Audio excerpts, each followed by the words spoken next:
There is a kind of quiet that comes just before dawn. Not silence, but something held. It settles over gardens, over stone, over places where something has already happened. But the world has not caught up yet. She is walking through the quiet now, slowly. Grief narrows everything, the path, the breath, the space between each step. She isn't looking for a miracle, only a place to sit, a place to weep, a place to say goodbye. And then she sees it. The stone is already moved. No one is there to explain it.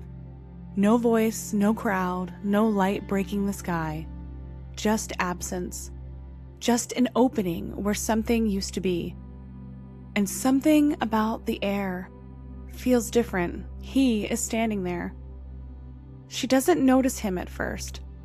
Just a shape, a presence, close enough to speak to, ordinary enough to approach. The kind of person who belongs to a place like this. A keeper of soil, of growth, of endings. And she asks him, not who he is, but where. Where did you put him?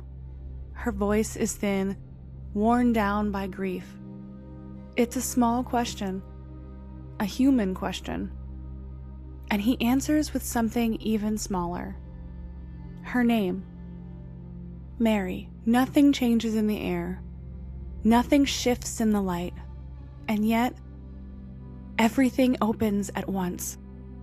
Because something in the way it is spoken, not louder, not different, just true, cuts through whatever had settled over her sight.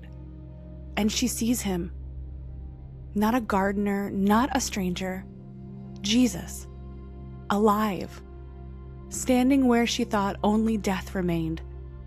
And for a moment, it is hard to tell what had been hidden and what is now being revealed. But this moment is not the beginning. Something has already happened. The sky has gone dark.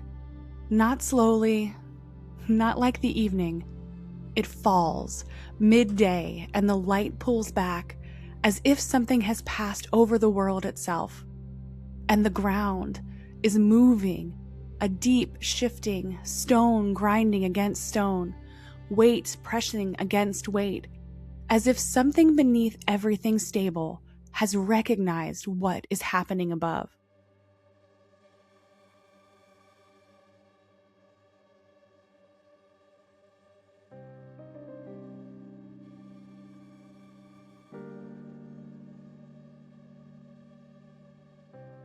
Inside the temple, the veil is tearing, not by human hands.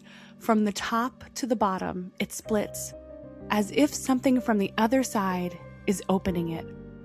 The separation that has always stood is giving way, not symbolically, not invisibly, but physically, torn, and for a moment, what has been kept apart is no longer held in place. Back at the tomb, they are not alone. There are figures there now, standing where absence should be. 2 men, or something like men. Their clothes catch the light, but not like the morning does. They are close, close enough to hear, close enough to mistake for something familiar. And yet, something is not the same. They speak, "Why do you seek the living among the dead?" The words land softly, but they stay. And then they are gone. No movement, no fading, just absence again. As if they were never there, and yet they were. And then something else. The ground is opening, not in one place, but in many. Stones are shifting, graves are breaking, places that have held silence for years are giving away. And what has been buried is no longer still. Bodies once unmoving are rising, breath returning, movement where there had been none, and after, they are walking through the city, through streets that know them, past doorways that remember them. Seen, recognized, encountered. People are seeing them. People who know them. People who thought they were gone. And no one stops to explain it. No one names what is happening. No one tells how long it lasts. Only this: they are seen. And then the world continues. As if something like this can happen and still not hold everything in place. There is something in moments like this that feels close. Closer than it should be. A presence without form, a knowing without reason, something just at the edge, not fully stepping into view. And here it is not subtle. The boundary is not holding. What has always been separate is overlapping. For a moment, the world is thinner than it should be. And still, it comes back to this: a garden, a voice, a name spoken softly into grief. Because even after the sky darkens, even after the ground moves, even after the dead walk in the city, this is the moment that lingers. Quiet, unforced, unannounced, presence mistaken for something ordinary, a voice almost missed, as if the most significant thing can arrive without needing to be recognized by everyone all at once. It is a strange thing.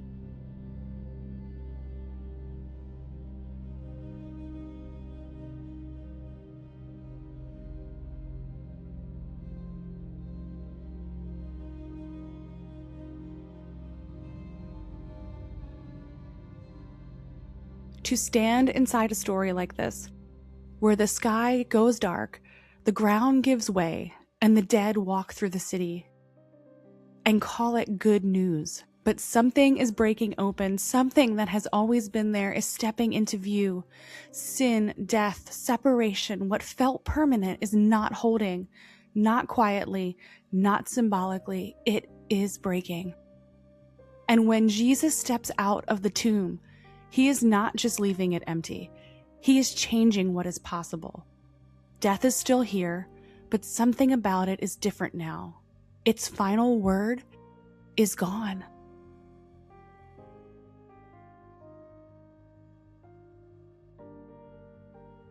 The world is seeing what it looks like when that grip lets go.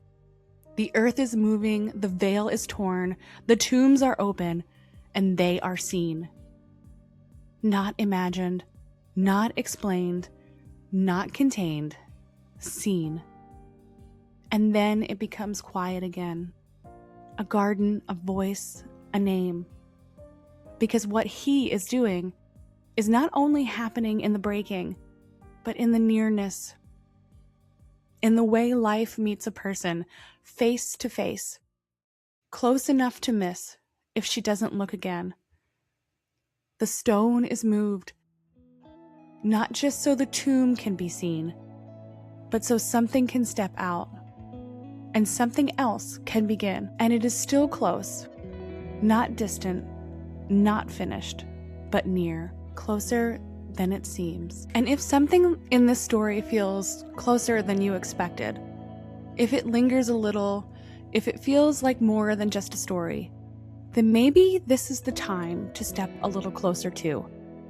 Find a place this Easter, a room, a gathering, a quiet seat somewhere you wouldn't normally go. Not because you have it all figured out, but because something might be waiting there, the same way it was waiting in the garden. Close, personal, easy to miss, unless you go looking. Have a blessed Easter.